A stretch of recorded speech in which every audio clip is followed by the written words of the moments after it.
ہم اپنا آج کا سبق شروع کرتے ہیں۔ اعوذ باللہ من الشیطان الرجیم، بسم اللہ الرحمن الرحیم۔ فلما فصل طالوت بالجنود قال ان اللہ مبتلیکم بنہر فمن شرب منه فلیس منی ومن لم یطعمه فإنه منی الا من اغترف غرفة بیده فشربوا منه إلا قليلا منهم فلما جاوزه هو والذين آمنوا معه قالوا لا طاقة لنا اليوم بجالوت وجنوده قال الذين يظنون أنهم ملاقو الله كم من فئة قليلة غلبت فئة كثيرة بإذن الله والله مع الصابرين۔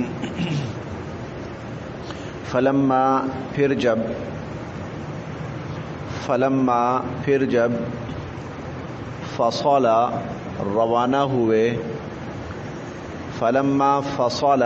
پھر جب روانہ ہوئے طالوت حضرت طالوت بالجنود، جنود جند کی جمع ہے، جند لشکر کو کہتے ہیں، جنود جمع ہے لشکروں کے ساتھ۔ جب حضرت طالوت لشکروں کے ساتھ روانہ ہوئے، قال تو فرمایا، ان بے شک اللہ تعالی، ان اللہ بے شک اللہ تعالی مبتلی آزمائیں گے کم تمہیں، ان اللہ مبتلیکم بے شک اللہ تعالی تمہیں آزمائیں گے، بنہر ایک نہر کے ذریعے، ان اللہ مبتلیکم بنہر بے شک اللہ تعالی تمہیں ایک نہر کے ذریعے آزمائیں گے۔ فمن پس جس نے شریبا پی لیا، پانی پی لیا، منہ اس نہر میں سے، فمن شرب منہ پس جس نے اس نہر میں سے پانی پی لیا، فلیسا تو وہ نہیں ہوگا، منی مجھ سے، فلیس منی تو وہ مجھ سے نہیں ہوگا، ومن اور جس نے لم نہیں یطعمہ پیا اس کا پانی، ومن لم یطعمہ اور جس نے اس نہر کا پانی نہ پیا، فإنہ تو بے شک وہی منی مجھ سے ہوگا، فإنہ منی تو بے شک وہی مجھ سے ہوگا، الا سوائے من جس شخص نے اغترفا بھر لیا، غرفتن چلو، بیدہ اپنے ہاتھ کا، الا من اغترف غرفة بیدہ سوائے اس کے جس نے چلو بھر پانی پی لیا، اس کی خیر ہے، اس کے لیے کوئی گناہ نہیں ہے، کوئی حرج نہیں ہے، لیکن زیادہ پانی پینے کی کسی کو اجازت نہیں ہے، زیادہ پانی پینے کی اجازت نہیں ہے، بہت زیادہ ہے تو ایک چلو بھر کے پانی پی لو، جو پانی پیے گا زیادہ پانی پیے گا وہ سمجھو کہ میرے لشکر کا آدمی نہیں ہے، اور جو صبر کرے گا وہ میرے لشکر کا آدمی ہے۔ فشربوا انہوں نے خوب پانی پیا، منہ اس نہر میں سے، فشربوا منہ تو انہوں نے اس نہر میں سے خوب پانی پیا، الا سوائے قلیلاً چند لوگوں کے، منہم ان میں سے، الا قلیلا منہم سوائے ان میں سے چند لوگوں کے، باقیوں نے خوب پیٹ بھر کر پانی پیا۔ فلما پھر جب جاوزا عبور کر لیا، ہو اس نہر کو، فلما جاوزہ پھر جب اس نہر کو عبور کر لیا، ہوا اس نے یعنی طالوت نے، والذین اور جو آمنو ایمان والے، معہ اس کے ساتھ تھے، والذین آمنوا معہ اور جو ایمان والے اس کے ساتھ تھے، جب انہوں نے اس نہر کو عبور کر لیا، قالو تو وہ لوگ کہنے لگے، لا نہیں ہے، طاقت ہمت، لنا ہم میں، الیوم آج، لا طاقت لنا الیوم آج ہمارے اندر کوئی ہمت نہیں ہے، طاقت نہیں ہے، بجالوت جالوت کا سامنا کرنے کی، وجنودہ اور اس کے لشکروں کا سامنا کرنے کی۔ لا طاقت لنا اليوم بجالوت وجنودہ، جب ان لوگوں نے نہر عبور کر لی جنہوں نے پانی پیا تھا، پیٹ بھر کے پیا تھا، وہ کہنے لگے کہ آج جالوت اور اس کے لشکر کا سامنا کرنے کی ہمارے اندر کوئی ہمت نہیں ہے۔ قال کہنے لگے، الذین وہ لوگ، یظنون جو یقین رکھتے تھے،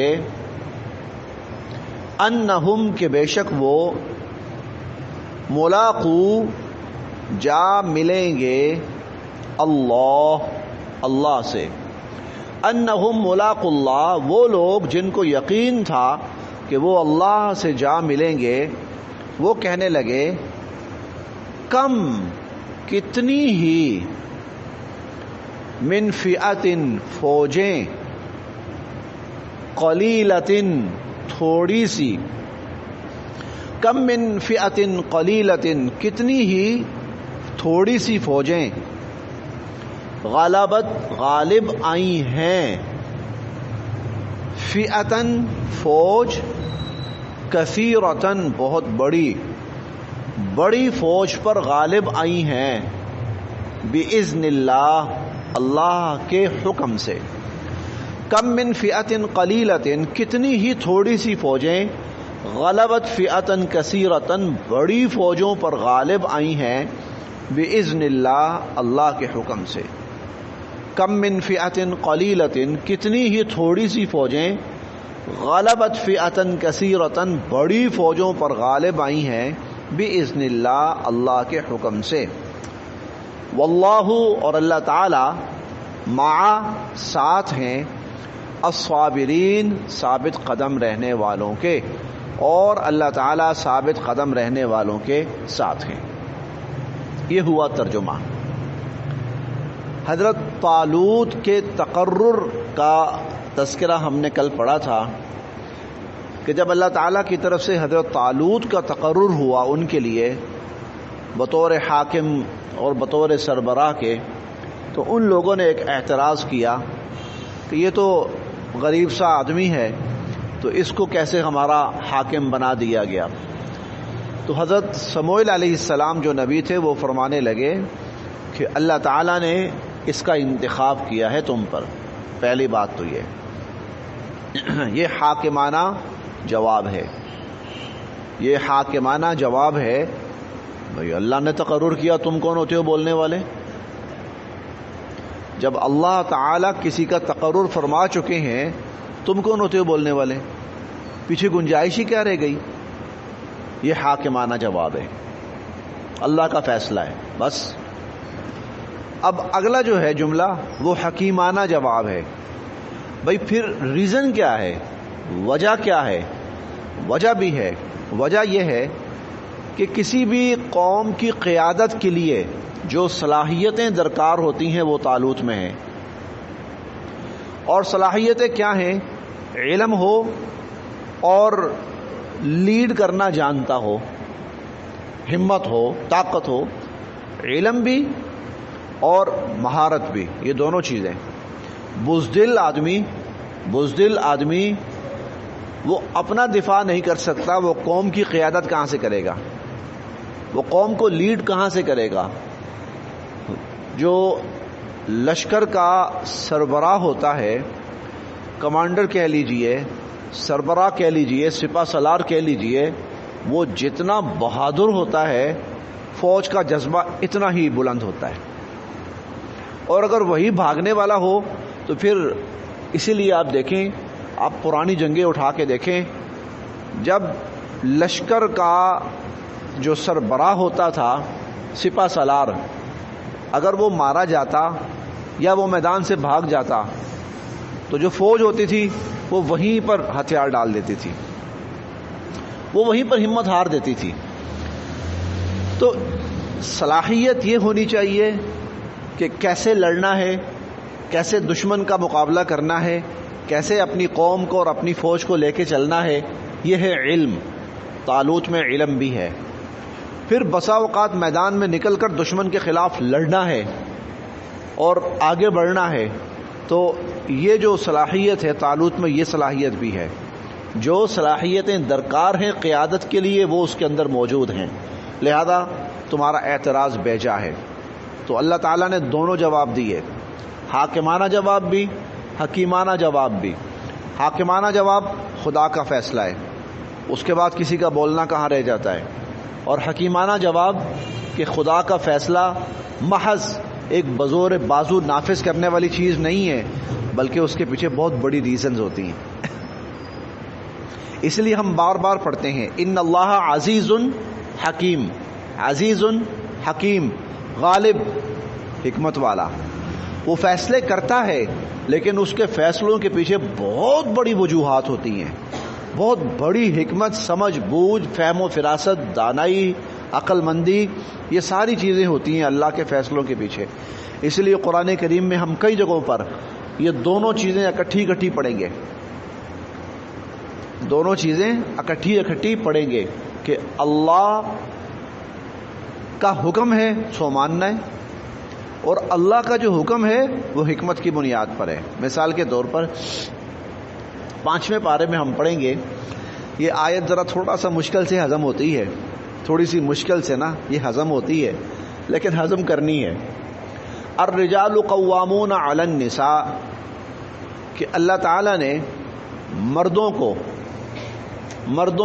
عورتوں کے اوپر ذمہ دار بنایا ہے، حاکم بنایا ہے، اور اپر ہینڈ دیا ہے عورتوں کے اوپر. کیوں؟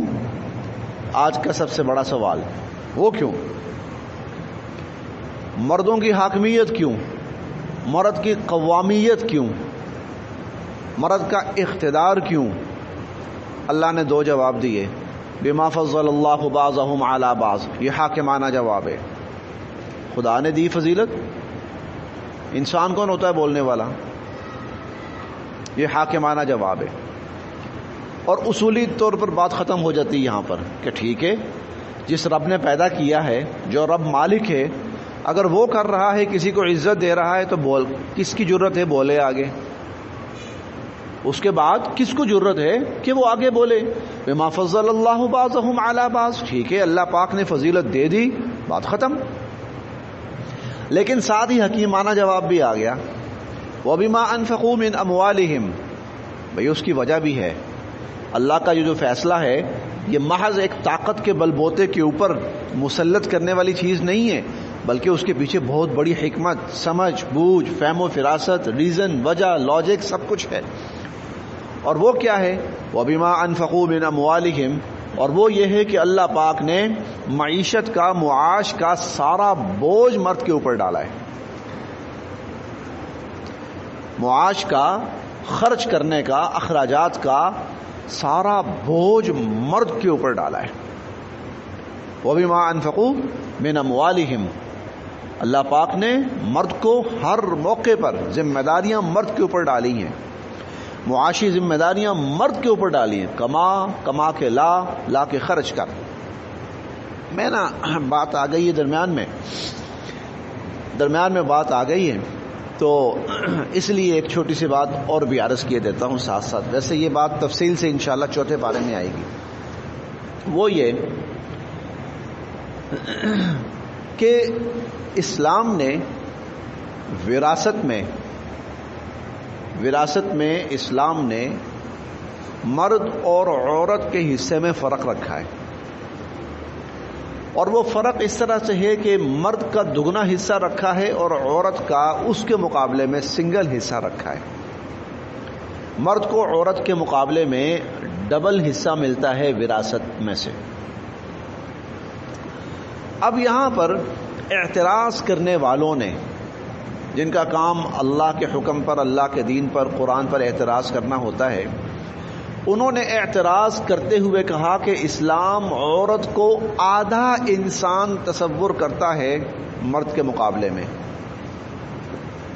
عورت کو آدھا انسان، اس لیے اس کو آدھا حصہ دیا. مرد کو پورا حصہ، عورت کو آدھا حصہ. یہ ان کا اعتراض تھا. کہیں پر یہ بھی اعتراض کیا انہوں نے کہ اسلام عورت کی حق تلفی کرتا ہے، اس کے ساتھ زیادتی کرتا ہے، اس کو حصہ اور حق پورا نہیں دیتا. کہیں پر یہ بھی اعتراض کیا ہے. حقیقت یہ نہیں ہے. میں ایک تو چھوٹی موٹی مثالوں سے سمجھاتا ہوں کہ عورت کو جو آدھا مل رہا ہے وہ بھی نہیں ملنا چاہیے. عورت کو جو آدھا مل رہا ہے وہ بھی نہیں ملنا چاہیے. یہ میری سوچ کہتی ہے، میری سوچ. وہ کیسے؟ مثال کے طور پر ایک شخص کا انتقال ہوتا ہے، اس کے دو اولادیں ہیں، ایک بیٹا اور ایک بیٹی. وراثت تقسیم ہوتی ہے ان دو میں، بیٹا اور بیٹی میں. اور وہ وراثت کل ترکہ چھوڑ کے جا رہا ہے 3 لاکھ روپیہ. وہ 3 لاکھ روپیہ چھوڑ کے جا رہا ہے اور یہ 3 لاکھ بیٹا اور بیٹی میں تقسیم ہونا ہے. تو اسلام کا وراثت کا اصول یہ ہے، ترکے کا اصول یہ ہے، بیٹے کو 2 لاکھ ملے گا، بیٹی کو 1 لاکھ ملے گا. اب کم عقل ذہن چیخ پڑا، عورت کے ساتھ زیادتی، عورت کے ساتھ ظلم، عورت کا حق مارا گیا. اسلام نے یہ کیا عورت کے ساتھ، یہ کم عقل ذہن. لیکن کیوں ہے ایسا؟ مرد کو زیادہ کیوں، عورت کو کم کیوں؟ اور میں جو کہہ رہا ہوں کہ عورت کو جو 1 لاکھ ملا ہے یہ بھی نہیں ملنا چاہیے، یہ بھی مرد کو ملنا چاہیے. اس کی ریزن یہ ہے، آگے چل کر ہر جگہ مرد نے خرچ کرنا ہے اور عورت نے حاصل کرنا ہے. مرد نے آگے ہر جگہ جا کر خرچ کرنا ہے اور عورت نے حاصل کرنا ہے. چلیے تھوڑی سی بات آگے لے کے چلتے ہیں. کل کو ان دونوں کی شادی ہوتی ہے اور مرد کی شادی ہوئی. مرد نے اپنی شادی پر 50,000 روپیہ خرچہ کیا. اپنی شادی پر مرد نے 50,000 روپیہ خرچہ کیا. مرد کے پاس رہ گیا 1.5 لاکھ، عورت کے پاس 1 لاکھ پورے کا پورا. پھر مرد نے اس کے بعد اس کی شادی کی، فرض کیا 50,000 روپیہ اس پہ لگا دیا شادی کے اوپر. مرد کے پاس باقی بچہ 1 لاکھ، عورت کے پاس پورا 1 لاکھ. اب اس کے بعد اگلی باری آتی ہے حق مہر کی. مرد اپنی بیوی کو حق مہر دیتا ہے 50,000، مرد کے پاس پیچھے بچا 50,000. عورت کا نکاح ہوتا ہے تو عورت کو حق مہر ملتا ہے، اس کو 50,000 ملا، عورت کے پاس ہو گیا 1.5 لاکھ، مرد کے پاس رہ گیا 50,000. پھر اپنے خاوند نے، اس مرد نے اپنی جو اس کی بیوی ہے اس پر اخراجات کرنے ہیں. جو 50,000 تھا وہ بھی گیا. عورت نے ہر ماہ کیا کرنا ہے؟ پاکٹ منی لینی ہے. یہ 1.5 لاکھ سے 2.25 لاکھ، 2.25 لاکھ سے 2 لاکھ عورت کے پاس بڑھتا جا رہا ہے، مرد کے پاس گھٹتا جا رہا ہے، بلکہ ختم ہو گیا. تو اصولی طور پر تو یہ چاہیے تھا کہ جو 1 لاکھ وراثت میں سے عورت کو ملا وہ بھی مرد کو ملنا چاہیے تھا، وہ بھی مرد کو ملنا چاہیے تھا. لیکن اسلام کہتا نہیں، کوئی بات نہیں، عورت کو فیور دو، تم مرد ہو بھائی، محنت کرو، کماؤ۔ عورت پر کمانے کی ذمہ داری نہیں ہے، محنت کرنے کی ذمہ داری نہیں ہے، اسی لیے اسلام عورت کو دلواتا ہے، عورت کو دلواتا ہے، اور وہ عورت لے لے کر امیر ہوتی ہے۔ یہ ہے اسلام، یہ اسلامک پوائنٹ۔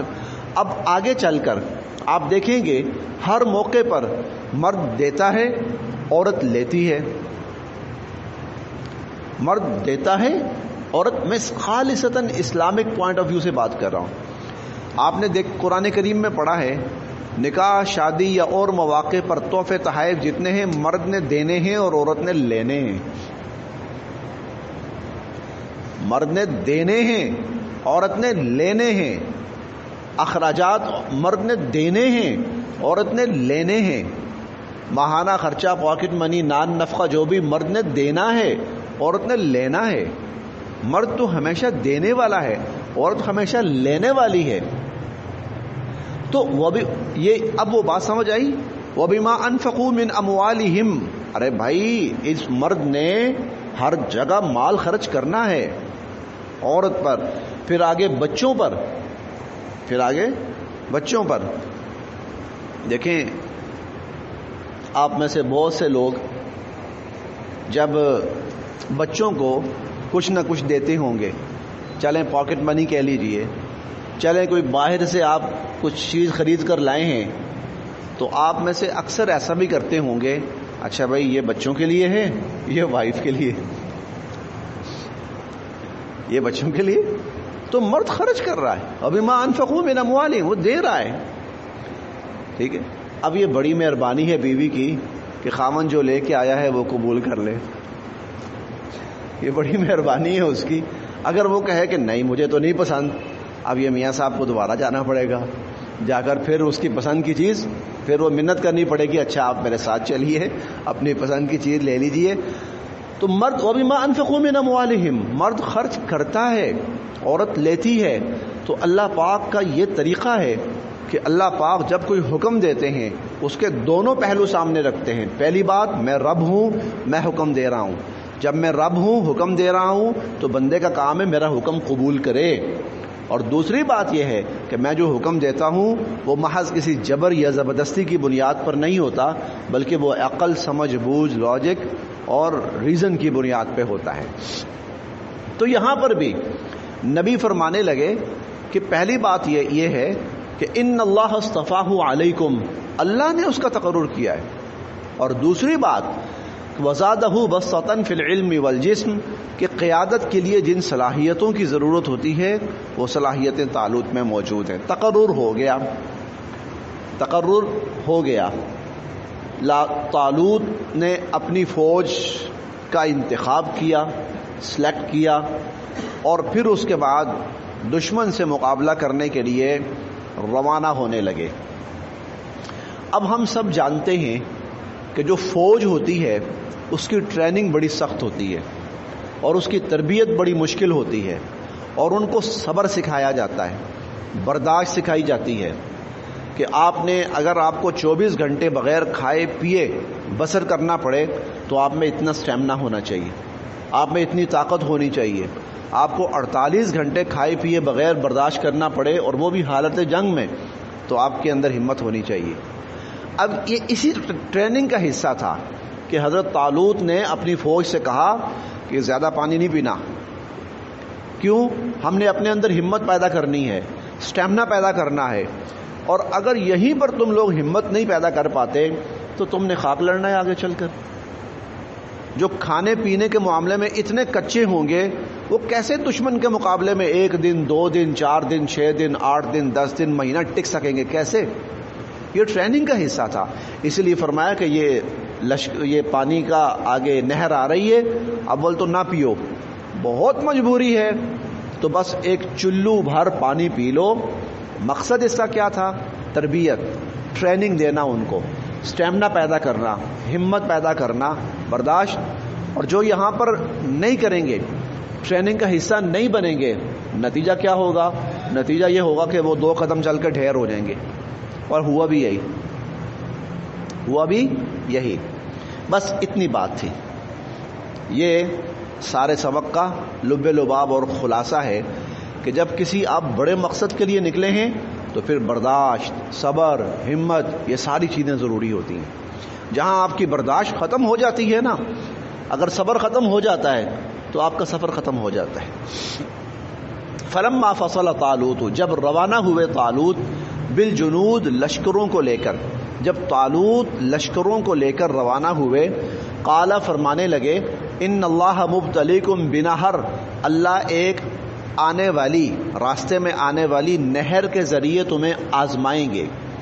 ان اللہ مبتلیکم بنہر، اللہ آنے والی ایک نہر کے ذریعے تمہیں آزمائیں گے. فمن شرب منہ، جس نے اس نہر کا پانی پی لیا، فلیس منی، سمجھو وہ میری فوج کا حصہ نہیں ہے، میرے لشکر کا حصہ نہیں ہے. ومن لم یطعمہ، اور جس نے نہ پیا، فإنہ منی، وہی میرے لشکر کا حصہ ہے.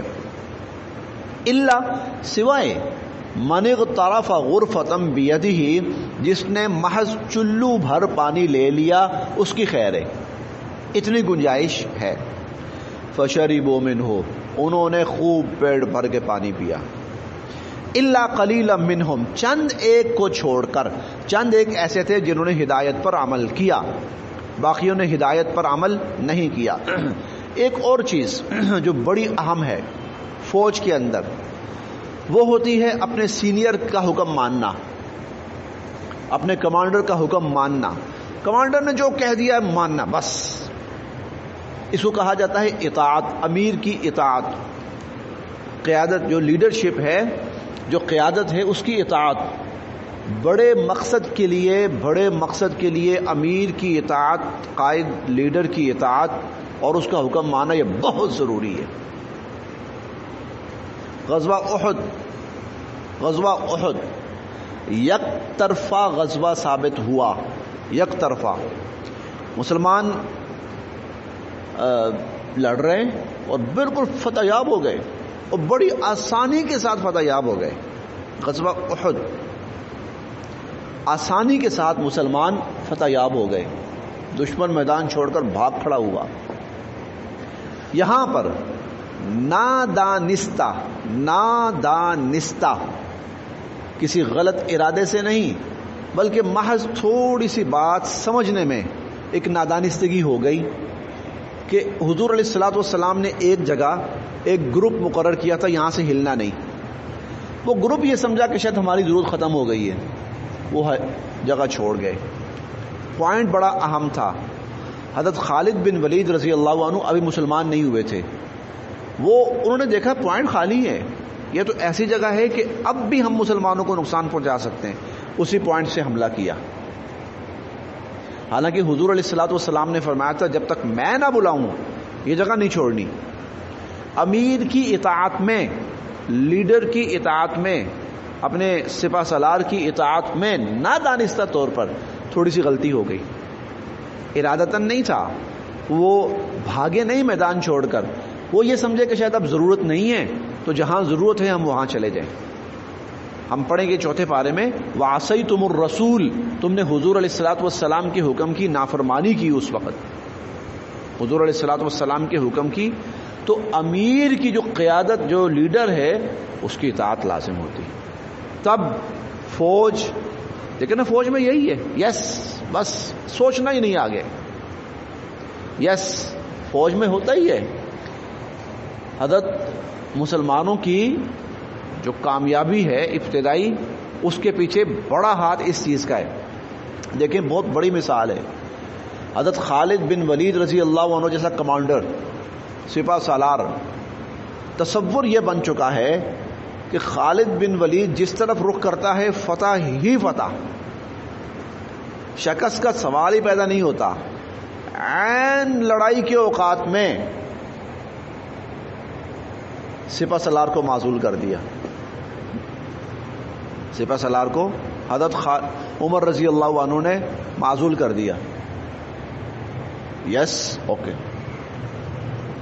حضرت خالد بن ولید جن کے کریڈٹ پر بڑی بڑی فتوحات ہیں، اسلام کا بہت بڑا غلبہ جن کے کریڈٹ پہ ہے، تلوار پکڑی اور عام سپاہی کے انداز میں لڑنا شروع کر. چنانچہ نتیجہ کیا ہوا کہ یہ جو گراف یہاں پہ جا رہا تھا یہاں پہ آ گیا. مسلمان بجائے ڈاؤن ہونے کے، کیوں مجھے کیوں معزول کیا، میرا کیا قصور ہے، نہ کوئی گروپ بنایا، نہ کوئی کسی قسم کا مظاہرہ، نہ کسی قسم کا کوئی اٹیک، کچھ بھی نہیں. ٹھیک ہے، جو لیڈر ہے اس کا حکم ہے کہ قیادت چھوڑ دو، عام سپاہی بن کر لڑو. ٹھیک ہے جناب، قیادت چھوڑ دی، عام سپاہی بن کر خالد بن ولید لڑ رہے ہیں. نتیجہ کیا ہے کہ فوج کا گراف اور مسلمانوں کی فتوحات کا گراف یوں اب سے اب ہوتا چلا گیا. یہ ایک بہت بڑا پوائنٹ ہے. جہاں پر یہ چیز ختم ہوتی ہے نا، وہاں سے نقصان اور شکست شروع ہو جاتی ہے. فشربوا منہ، انہوں نے اپنے امیر کی بات نہیں مانی، اپنے حاکم کی بات نہیں مانی، خوب پانی پیا. الا قلیلا منہم، چند ایک کو چھوڑ کر. فلما جاوزہ، جب وہ نہر عبور کر گئے، حضرت طالوت والذین آمنوا معہ، اور جو ان کے ساتھ تھے ایمان والے، قالوا، وہ کہنے لگے، لا طاقت لنا اليوم بجالوت وجنودہ، کہ آج تو جالوت جو مخالف دشمن تھا، جالوت اور اس کی فوجوں کا سامنا کرنے کی ہمت ہی نہیں ہمارے اندر اس کی ہمت ہی نہیں رہی. قال، کہنے لگے، الذین یظنون، جو یقین رکھتے تھے، انہم ملاق اللہ، کہ وہ اللہ سے ملنے والے ہیں. یعنی یہ وہ لوگ تھے جو اپنے امیر کی اطاعت پر قائم رہے. وہ کہنے لگے، ارے اٹھو، اپنی تعداد کی کمی پر پریشان نہ ہو. دنیا میدان میں فتح جو ملتی ہے وہ اللہ کی مدد سے ملتی ہے. اور کئی دفعہ ایسے ہوتا ہے کہ چھوٹی سی فوج بہت بڑے لشکر پر غالب آ جاتی ہے. کم من فئۃ قلیلۃ، کتنی ہی چھوٹی سی فوج غلبت غالب آ جاتی ہے فئۃ کثیرۃ، بڑی فوج پر، باذن اللہ، اللہ کے حکم سے. واللہ مع الصابرین، اللہ ثابت قدم رہنے والوں کے ساتھ ہے. یہاں صابرین کا مطلب ہے ثابت قدم رہنا، ڈٹنا میدان میں، میدان چھوڑ کے نہ بھاگنا. اللہ ثابت قدم رہنے والوں کے ساتھ ہیں. بس ٹھیک. صدق اللہ العظیم.